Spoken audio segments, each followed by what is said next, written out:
ప్రకాశం జిల్లా దర్శి మండలంలోని రాజంపల్లి గ్రామంలో గురువారం అర్ధరాత్రి మాజీ ముఖ్యమంత్రి వైఎస్ రాజశేఖర రెడ్డి విగ్రహానిపై దుండగులు దాడి చేశారు.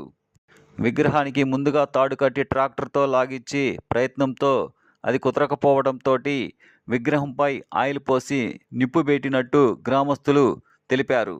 ప్రస్తుతం ఈ ఘటనపై గ్రామంలో చర్చనీయాంశంగా మారింది.